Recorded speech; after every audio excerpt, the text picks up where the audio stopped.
Bleak House by Charles Dickens. Chapter 3. A Progress. I have a great deal of difficulty in beginning to write my portion of these pages, for I know I am not clever. I always knew that. I can remember when I was a very little girl indeed, I used to say to my doll when we were alone together, "Now, Dolly, I am not clever, you know very well, and you must be patient with me like a dear." And so she used to sit propped up in a great arm-chair with her beautiful complexion and rosy lips, staring at me, or not so much at me, I think, as at nothing, while I busily stitched away and told her every one of my secrets. My dear old doll! I was such a shy little thing that I seldom dared to open my lips, and never dared to open my heart to anybody else. It almost made me cry to think what a relief it used to be to me when I came home from school of a day to run upstairs to my room and say, "Oh, you dear, faithful Dolly, I knew you would be expecting me," and then to sit down on the floor, leaning on the elbow of her great chair, and tell her all I had noticed since we parted. I had always rather a noticing way, not a quick way, oh no, a silent way of noticing what passed before me and thinking I should like to understand it better. I have not by any means a quick understanding. When I love a person, very tenderly indeed, it seems to brighten, but even that may be my vanity. I was brought up, from my earliest remembrance, like some of the princesses in the fairy stories, only I was not charming, by my godmother. At least, I only knew her as such. She was a good, good woman. She went to church 3 times every Sunday, and to morning prayers on Wednesdays and Fridays, and to lectures whenever there were lectures, and never missed. She was handsome, and if she had ever smiled, would have been, I used to think, like an angel. But she never smiled. She was always grave and strict. She was so very good herself, I thought, that the badness of other people made her frown all her life. I felt so different from her, even making every allowance for the differences between a child and a woman.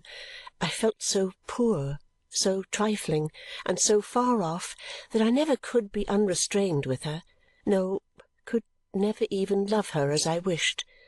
It made me very sorry to consider how good she was and how unworthy of her I was, and I used ardently to hope that I might have a better heart, and I talked it over very often with the dear old doll. But I never loved my godmother as I ought to have loved her, and as I felt I must have loved her if I had been a better girl. This made me, I dare say, more timid and retiring than I naturally was, and cast me upon Dolly as the only friend with whom I felt at ease. But something happened when I was still quite a little thing that helped it very much. I had never heard my mamma spoken of. I had never heard of my papa either, but I felt more interested about my mamma. I had never worn a black frock that I could recollect. I had never been shown my mamma's grave. I had never been told where it was.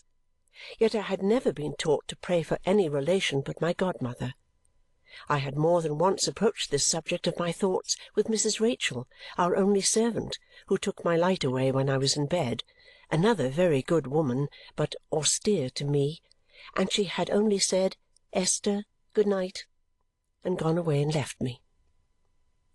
Although there were 7 girls at the neighbouring school where I was a day boarder, and although they called me little Esther Summerson, I knew none of them at home. All of them were older than I, to be sure. I was the youngest there by a good deal, but there seemed to be some other separation between us besides that, and besides their being far more clever than I was and knowing much more than I did. One of them, in the first week of my going to the school, I remember it very well, invited me home to a little party, to my great joy, but my godmother wrote a stiff letter declining for me, and I never went, and I never went out at all. It was my birthday. There were holidays at school on other birthdays. None on mine. There were rejoicings at home on other birthdays, as I knew from what I heard the girls relate to one another. There were none on mine. My birthday was the most melancholy day at home in the whole year. I have mentioned that unless my vanity should deceive me, as I know it may, for I may be very vain without suspecting it, though indeed I don't, my comprehension is quickened when my affection is. My disposition is very affectionate, and perhaps I might still feel such a wound, if such a wound could be received more than once, with the quickness of that birthday. Dinner was over, and my godmother and I were sitting at the table before the fire. The clock ticked, the fire clicked.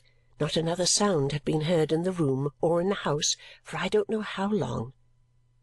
I happened to look timidly up from my stitching across the table at my godmother, and I saw in her face, looking gloomily at me, "It would have been far better, little Esther, that you had had no birthday, that you had never been born."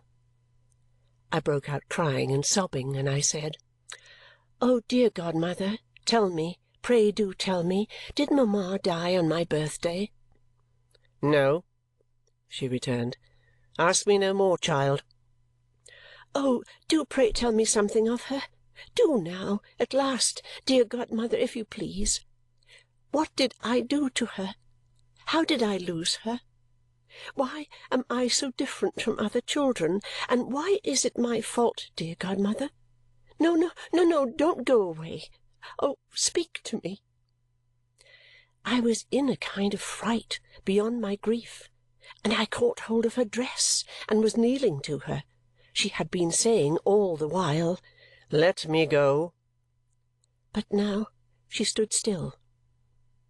Her darkened face had such power over me that it stopped me in the midst of my vehemence. I put up my trembling little hand to clasp hers or to beg her pardon with what earnestness I might, but withdrew it as she looked at me, and laid it on my fluttering heart. She raised me, sat in her chair, and standing me before her, said slowly, in a cold, low voice, I see her knitted brow and pointed finger, "Your mother, Esther, is your disgrace, and you are hers.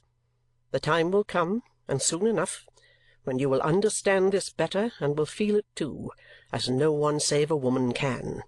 I have forgiven her." But her face did not relent. "The wrong she did to me, and I say no more of it, though it was greater than you will ever know, than any one will ever know, but I, the sufferer. For yourself, unfortunate girl, orphaned and degraded from the first of these evil anniversaries, pray daily that the sins of others be not visited upon your head, according to what is written. Forget your mother, and leave all other people to forget her who will do her unhappy child that greatest kindness. Now, go." She checked me, however, as I was about to depart from her, so frozen as I was, and added this, "Submission, self-denial, diligent work are the preparations for a life begun with such a shadow on it. You are different from other children, Esther, because you were not born, like them, in common sinfulness and wrath. You are set apart." I went up to my room, and crept to bed, and laid my doll's cheek against mine, wet with tears, and holding that solitary friend upon my bosom, cried myself to sleep. Imperfect as my understanding of my sorrow was, I knew that I had brought no joy at any time to anybody's heart, and that I was to no one upon earth what Dolly was to me. Oh, dear, dear! To think how much time we passed alone together afterwards, and how often I repeated to the doll the story of my birthday, and confided to her that I would try as hard as ever I could to repair the fault I had been born with, of which I confessedly felt guilty and yet innocent, and would strive, as I grew up, to be industrious, contented, and kind-hearted, and to do some good to some one, and win some love to myself if I could. I hope it is not self-indulgent to shed these tears as I think of it. I am very thankful, I am very cheerful, but I cannot quite help their coming to my eyes. There! I have wiped them away now and can go on again properly. I felt the distance between my godmother and myself so much more after the birthday, and felt so sensible of filling a place in her house which ought to have been empty, that I found her more difficult of approach, though I was fervently grateful to her in my heart, than ever. I felt in the same way towards my school companions. I felt in the same way towards Mrs. Rachael, who was a widow, and towards her daughter, of whom she was proud, who came to see her once a fortnight. I was very retired and quiet, and tried to be very diligent. One sunny afternoon, when I had come home from school with my books and portfolio, watching my long shadow at my side, and as I was gliding upstairs to my room as usual, my godmother looked out from the parlour door and called me back. Sitting with her I found, which was very unusual indeed, a stranger. A portly, important-looking gentleman, dressed all in black, with a white cravat, large gold watch seals, a pair of gold eye-glasses, and a large seal ring upon his little finger. "This," said my godmother in an undertone, "is the child." Then she said in her naturally stern way of speaking, "This is Esther, sir." The gentleman put up his eye-glasses to look at me and said, "Come here, my dear." He shook hands with me and asked me to take off my bonnet, looking at me all the while. When I had complied, he said, "Ah!" and afterwards, "Yes." And then, taking off his eye-glasses and folding them in a red case, and leaning back in his arm-chair, turning the case about in his two hands, he gave my godmother a nod. Upon that, my godmother said, "You may go upstairs, Esther," and I made him my curtsy and left him. It must have been 2 years afterwards, and I was almost 14, when one dreadful night my godmother and I sat at the fireside. I was reading aloud, and she was listening. I had come down at 9 o'clock, as I always did, to read the Bible to her, and was reading from St. John how our Saviour stooped down, writing with his finger in the dust, when they brought the sinful woman to him. So when they continued asking him, he lifted up himself and said unto them, He that is without sin among you, let him first cast a stone at her. I was stopped by my godmother's rising, putting her hand to her head, and crying out in an awful voice from quite another part of the book, "Watch ye, therefore, lest coming suddenly he find you sleeping. And what I say unto you, I say unto all, watch." In an instant, while she stood before me repeating these words, she fell down on the floor. I had no need to cry out. Her voice had sounded through the house and been heard in the street. She was laid upon her bed. For more than a week she lay there, little altered outwardly, with her old handsome resolute frown that I so well knew carved upon her face. Many and many a time in the day and in the night, with my head upon the pillow by her that my whispers might be plainer to her, I kissed her, thanked her, prayed for her, asked her for her blessing and forgiveness, entreated her to give me the least sign that she knew or heard me. No, no, no, her face was immovable. To the very last, and even afterwards, her frown remained unsoftened. On the day after my poor good godmother was buried, the gentleman in black with the white neckcloth reappeared. I was sent for by Mrs. Rachael, and found him in the same place, as if he had never gone away. "My name is Kenge," he said. "You may remember it, my child. Kenge and Carboy, Lincoln's Inn." I replied that I remembered to have seen him once before. "Pray be seated, here, near me.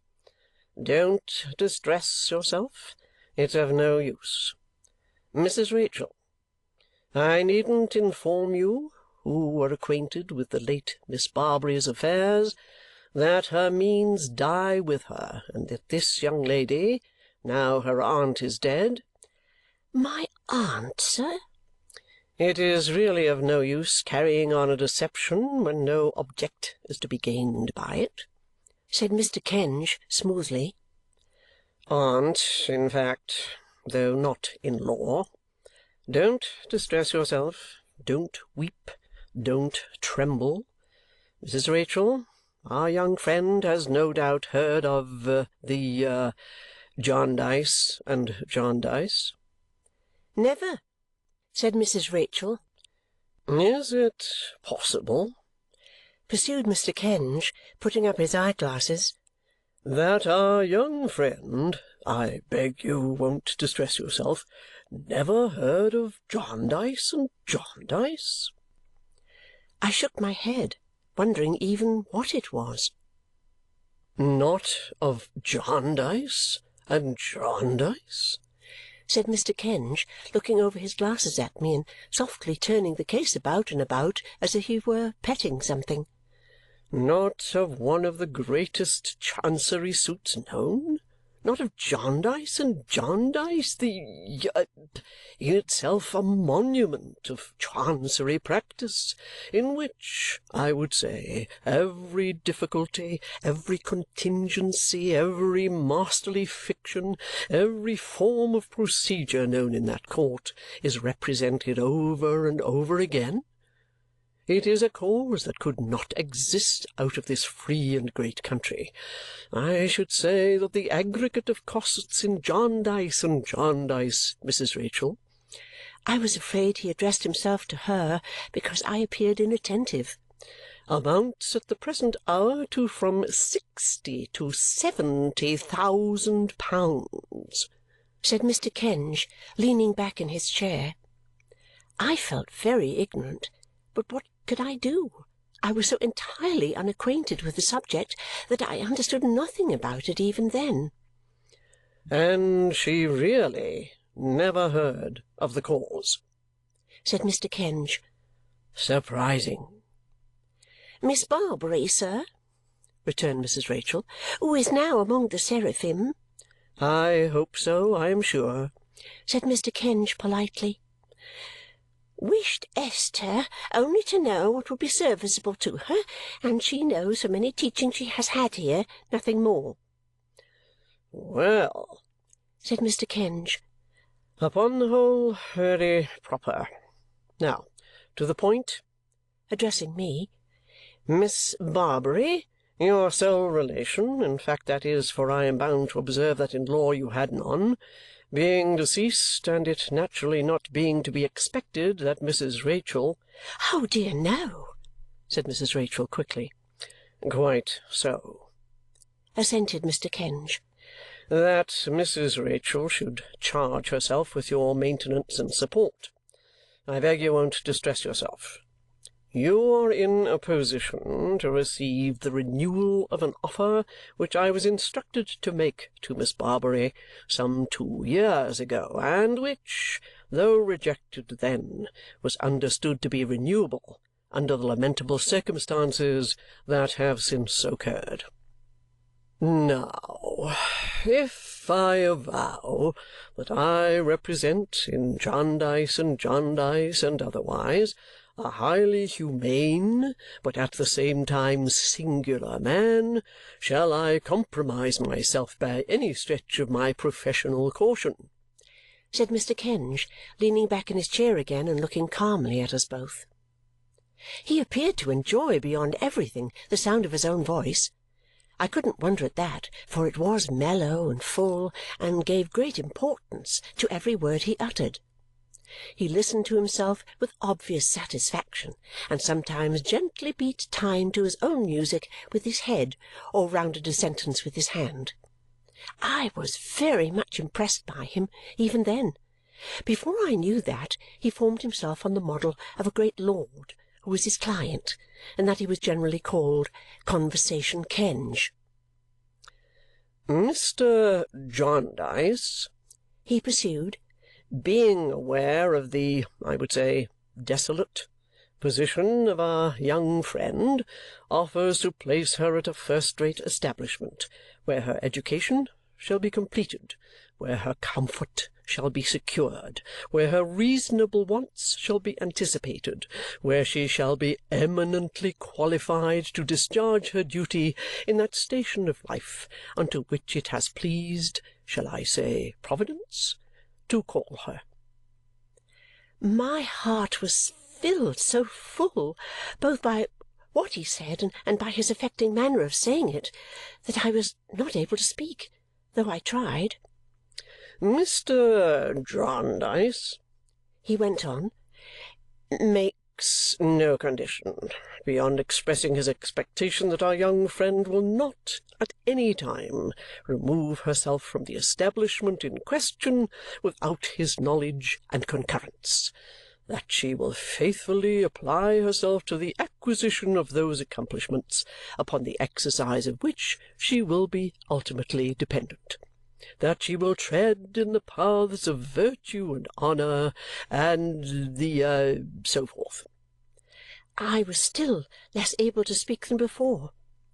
"Now, what does our young friend say?" proceeded Mr. Kenge. "Take time, take time. I pause for her reply, but take time." What the destitute subject of such an offer tried to say, I need not repeat. What she did say, I could more easily tell if it were worth the telling. What she felt, and will feel to her dying hour, I could never relate. This interview took place at Windsor, where I had passed, as far as I knew, my whole life.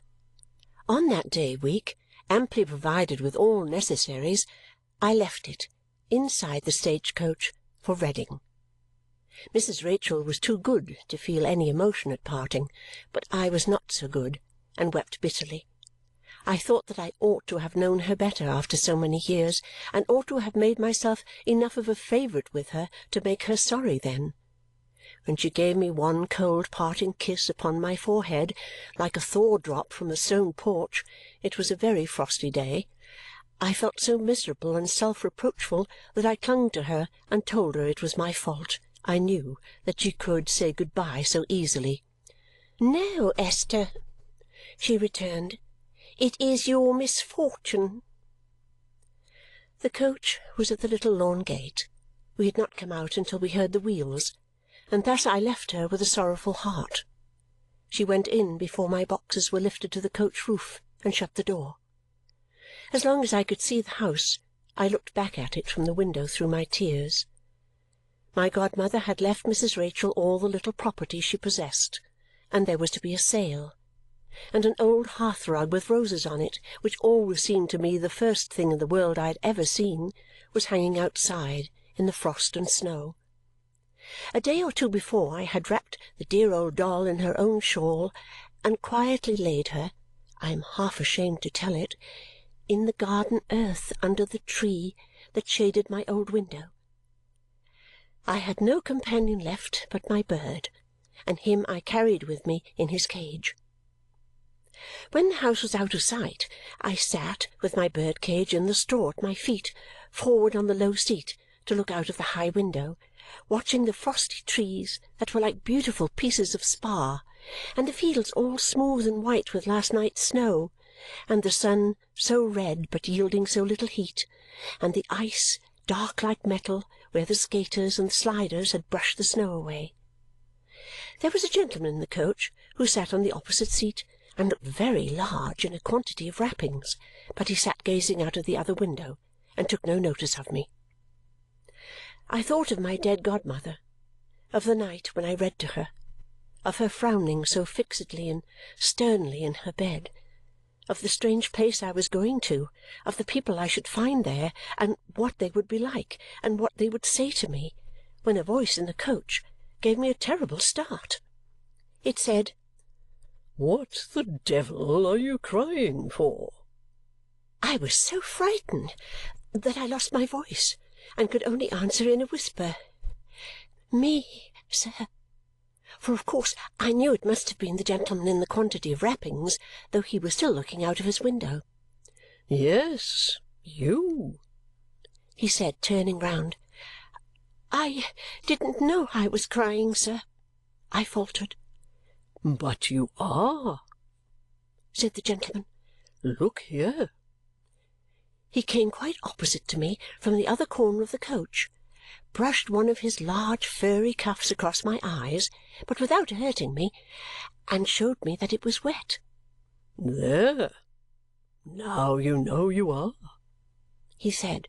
"Don't you?" "Yes, sir," I said. "And what are you crying for?" said the gentleman. "Don't you want to go there?" "Where, sir?" "Where? Why, wherever you are going," said the gentleman. "I'm very glad to go there, sir," I answered. "Well, then, look glad," said the gentleman. I thought he was very strange, or at least that what I could see of him was very strange, for he was wrapped up to the chin, and his face was almost hidden in a fur cap, with broad fur straps at the side of his head, fastened under his chin. But I was composed again, and not afraid of him, so I told him that I thought I must have been crying because of my godmother's death, and because of Mrs. Rachael's not being sorry to part with me. "Confound Mrs. Rachael!" said the gentleman. "Let her fly away in a high wind on a broomstick." I began to be really afraid of him now and looked at him with the greatest astonishment. But I thought that he had pleasant eyes, although he kept on muttering to himself in an angry manner and calling Mrs. Rachael names. After a little while he opened his outer wrapper, which appeared to me large enough to wrap up the whole coach, and put his arm down into a deep pocket in the side. "Now look here," he said. "In this paper," which was nicely folded, "is a piece of the best plum-cake that can be got for money, sugar on the outside an inch thick, like fat on mutton-chops. Here's a little pie, a gem this is, both for size and quality, made in France. And what do you suppose it's made of? Livers of fat geese. There's a pie. Now, let's see you eat 'em." "Thank you, sir," I replied. "Thank you very much indeed, but I hope you won't be offended. They're too rich for me." "Flawed again," said the gentleman, which I didn't at all understand, and threw them both out of window. He did not speak to me any more until he got out of the coach a little way short of Reading, when he advised me to be a good girl and to be studious, and shook hands with me. I must say I was relieved by his departure. We left him at a milestone. I often walked past it afterwards, and never for a long time without thinking of him and half expecting to meet him. But I never did, and so as time went on he passed out of my mind. When the coach stopped, a very neat lady looked up at the window and said, "Miss Donny?" "No, ma'am, Esther Summerson." "That is quite right," said the lady. "Miss Donny." I now understood that she introduced herself by that name and begged Miss Donny's pardon for my mistake and pointed out my boxes at her request. Under the direction of a very neat maid, they were put outside a very small green carriage, and then Miss Donny, the maid, and I got inside and were driven away. "Everything is ready for you, Esther," said Miss Donny, "and the scheme of your pursuits has been arranged in exact accordance with the wishes of your guardian, Mr. Jarndyce." "Of did you say, ma'am?" "Of your guardian, Mr. Jarndyce," said Miss Donny. I was so bewildered that Miss Donny thought the cold had been too severe for me and lent me her smelling bottle. "Do you know my guardian, Mr. Jarndyce, ma'am?" I asked after a good deal of hesitation. "Not personally, Esther," said Miss Donny. "Merely through his solicitors, Messrs. Kenge and Carboy of London. A very superior gentleman, Mr. Kenge. Truly eloquent indeed, some of his periods quite majestic." I felt this to be very true, but was too confused to attend to it. Our speedy arrival at our destination, before I had time to recover myself, increased my confusion, and I never shall forget the uncertain and the unreal air of everything at Greenleaf, Miss Donny's house, that afternoon. But I soon became used to it. I was so adapted to the routine of Greenleaf before long that I seemed to have been there a great while and almost to have dreamed rather than really lived my old life at my godmother's. Nothing could be more precise, exact, and orderly than Greenleaf. There was a time for everything, all round the dial of the clock, and everything was done at its appointed moment. We were 12 boarders, and there were 2 Miss Donnys, twins. It was understood that I would have to depend, by and by, on my qualifications as a governess, and I was not only instructed in everything that was taught at Greenleaf, but was very soon engaged in helping to instruct others. Although I was treated in every other respect like the rest of the school, this single difference was made in my case from the first. As I began to know more, I taught more, and so in course of time I had plenty to do, which I was very fond of doing because it made the dear girls fond of me. At last, whenever a new pupil came who was a little downcast and unhappy, she was so sure, indeed I don't know why, to make a friend of me, that all newcomers were confided to my care. They said I was so gentle, but I'm sure they were. I often thought of the resolution I had made on my birthday to try to be industrious, contented, and true-hearted, and to do some good to some one and win some love if I could. And indeed, I felt almost ashamed to have done so little and have won so much. I passed at Greenleaf 6 happy, quiet years. I never saw in any face there, thank heaven, on my birthday, that it would have been better if I had never been born. When the day came round, it brought me so many tokens of affectionate remembrance that my room was beautiful with them from New Year's Day to Christmas. In those 6 years I had never been away except on visits at holiday time in the neighbourhood. After the first 6 months or so, I had taken Miss Donny's advice in reference to the propriety of writing to Mr. Kenge to say that I was happy and grateful, and with her approval I had written such a letter. I had received a formal answer acknowledging its receipt and saying, "We note the contents thereof, which shall be duly communicated to our client." After that I sometimes heard Miss Donny and her sister mention how regular my accounts were paid, and about twice a year I ventured to write a similar letter. I always received by return of post exactly the same answer in the same round hand, with the signature of Kenge and Carboy in another writing, which I supposed to be Mr. Kenge's. It seemed so curious to me to be obliged to write all this about myself, as if this narrative were the narrative of my life, but my little body will soon fall into the background now. 6 quiet years, I find I am saying it for the second time, I had passed at Greenleaf, seeing in those around me, as it might be in a looking-glass, every stage of my own growth and change there, when one November morning I received this letter. I omit the date. Old Square, Lincoln's Inn. Madam, Jarndyce and Jarndyce.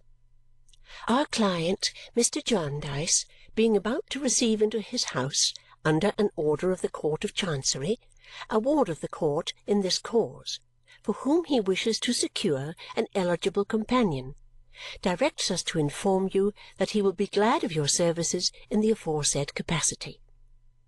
We have arranged for your being forwarded, carriage-free, per 8 o'clock coach from Reading, on Monday morning next, to White Horse Cellar, Piccadilly, London, where one of our clerks will be in waiting to convey you to our office as above. We are, madam, your obedient servants, Kenge and Carboy. Miss Esther Summerson.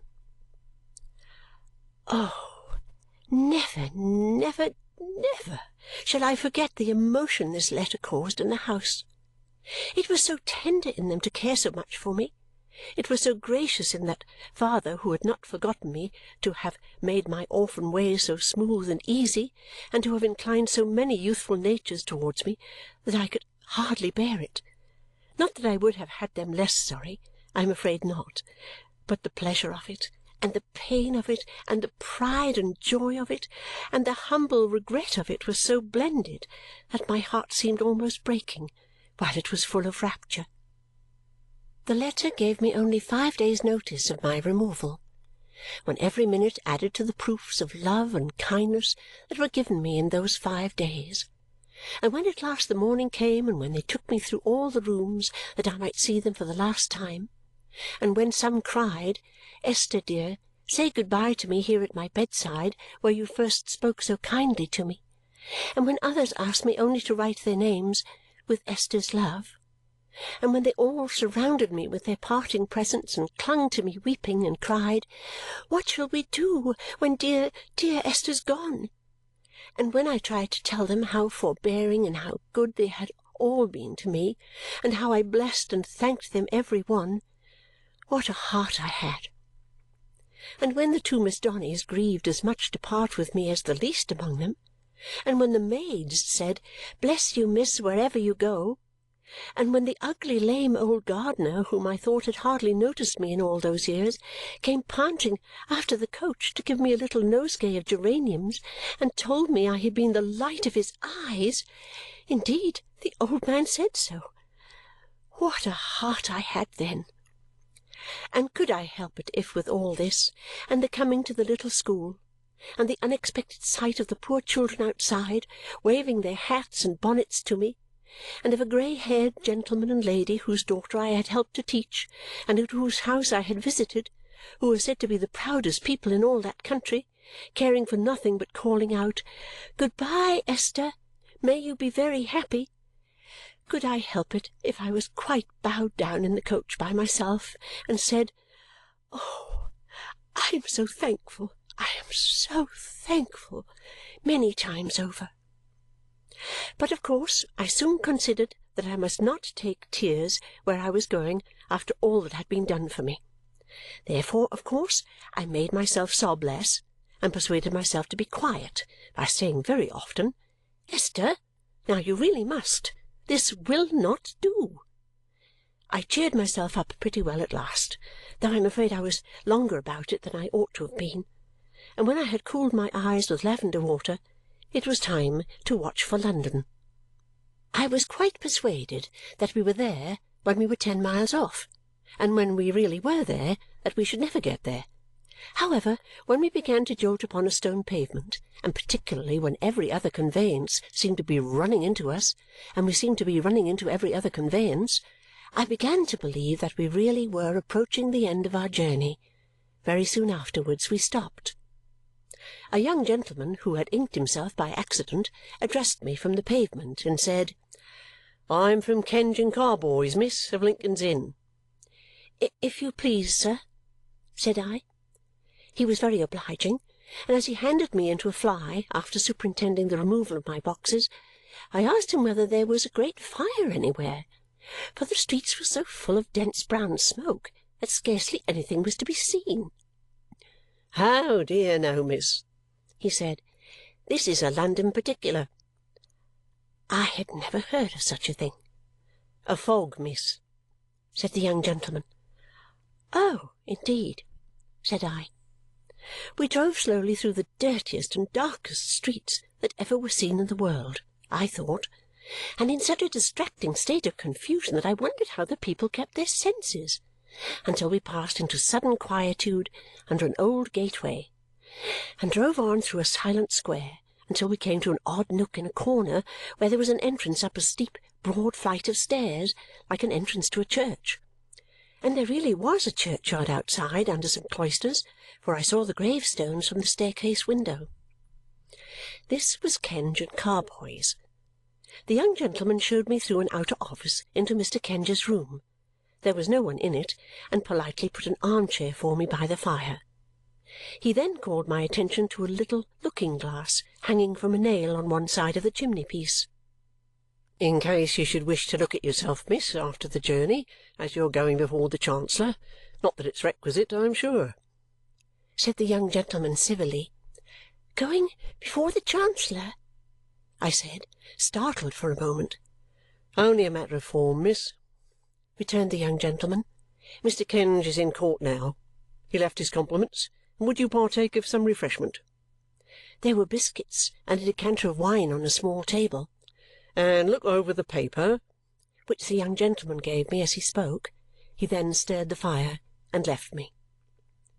Everything was so strange, the stranger from its being night in the daytime, the candles burning with a white flame and looking raw and cold, that I read the words in the newspaper without knowing what they meant, and found myself reading the same words repeatedly. As it was of no use going on in that way, I put the paper down, took a peep at my bonnet in the glass to see if it was neat, and looked at the room, which was not half lighted, and at the shabby dusty tables, and at the piles of writings, and at a bookcase full of the most inexpressive-looking books that ever had anything to say for themselves. Then I went on, thinking, and the fire went on burning, and the candles went on flickering and guttering, and there were no snuffers, until the young gentleman by and by brought a very dirty pair for 2 hours. At last Mr. Kenge came. He was not altered, but he was surprised to see how altered I was, and appeared quite pleased. "As you are going to be the companion of the young lady who is now in the Chancellor's private room, Miss Summerson," he said, "we thought it well that you should be in attendance also. You will not be discomposed by the Lord Chancellor, I dare say?" "No, sir," I said. "I don't think I shall, really not seeing on consideration why I should be." So Mr. Kenge gave me his arm, and we went round the corner, under a colonnade, and in at a side door. And so we came along a passage into a comfortable sort of room, where a young lady and a young gentleman were standing near a great loud roaring fire. A screen was interposed between them and it, and they were leaning on the screen, talking. They both looked up when I came in, and I saw in the young lady, with the fire shining upon her, such a beautiful girl, with such rich golden hair, such soft blue eyes, and such a bright, innocent, trusting face. "Miss Ada," said Mr. Kenge, "this is Miss Summerson." She came to meet me with a smile of welcome, and her hand extended, but seemed to change her mind in a moment and kissed me. In short, she had such a natural, captivating, winning manner that in a few minutes we were sitting in the window-seat with the light of the fire upon us, talking together as free and happy as could be. Oh, what a load off my mind! It was so delightful to know that she could confide in me and like me. It was so good of her, and so encouraging to me. The young gentleman was her distant cousin, she told me, and his name Richard Carstone. He was a handsome youth, with an ingenuous face and a most engaging laugh. And after she had called him up to where we sat, he stood by us in the light of the fire, talking gaily like a light-hearted boy. He was very young, not more than 19 then, if quite so much, but nearly 2 years older than she was. They were both orphans, and, what was very unexpected and curious to me, had never met before that day. Our all three coming together for the first time in such an unusual place was a thing to talk about, and we talked about it, and the fire, which had left off roaring, winked its red eyes at us, as Richard said, like a drowsy old Chancery lion. We conversed in a low tone because a full-dressed gentleman in a bag wig frequently came in and out, and when he did so we could hear a drawling sound in the distance, which he said was one of the counsel in our case addressing the Lord Chancellor.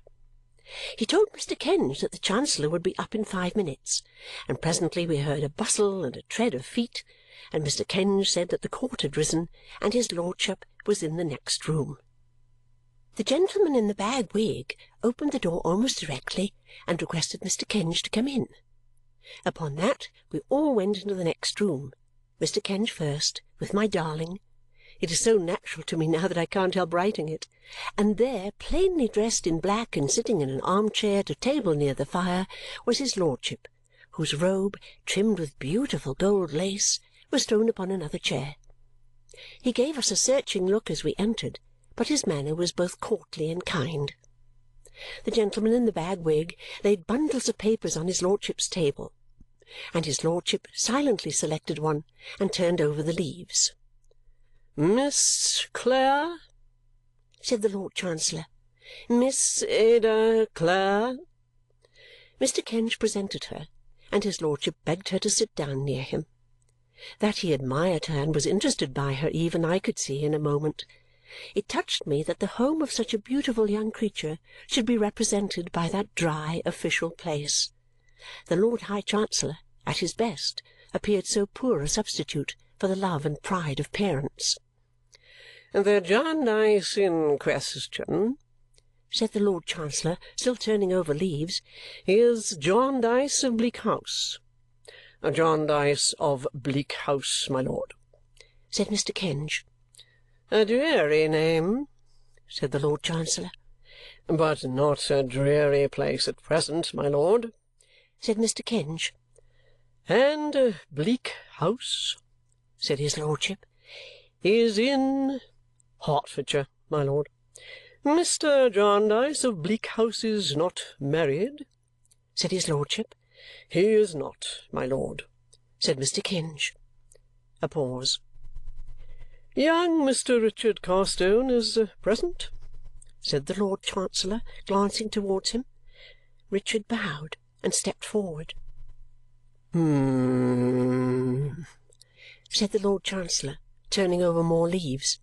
"Mr. Jarndyce of Bleak House, my lord," Mr. Kenge observed in a low voice, "if I may venture to remind your lordship, provides a suitable companion for—" "For Mr. Richard Carstone," I thought, but I'm not quite sure I heard his lordship say in an equally low voice and with a smile, "For Miss Ada Clare. This is the young lady, Miss Summerson." His lordship gave me an indulgent look and acknowledged my curtsy very graciously. "Miss Summerson is not related to any party in the cause, I think?" "No, my lord." Mr. Kenge leant over before it was quite said and whispered. His lordship, with his eyes upon his papers, listened, nodded twice or thrice, turned over more leaves, and did not look towards me again until we were going away. Mr. Kenge now retired, and Richard with him, to where I was near the door, leaving my pet it is so natural to me that again I can't help it sitting near the Lord Chancellor, with whom his lordship spoke a little apart, asking her, as she told me afterwards, whether she had well reflected on the proposed arrangement, and if she thought she would be happy under the roof of Mr. Jarndyce of Bleak House, and why she thought so. Presently he rose courteously and released her, and then he spoke for a minute or two with Richard Carstone, not seated, but standing, and altogether with more ease and less ceremony, as if he still knew, though he was Lord Chancellor, how to go straight to the candour of a boy. "Very well," said his lordship aloud. "I shall make the order.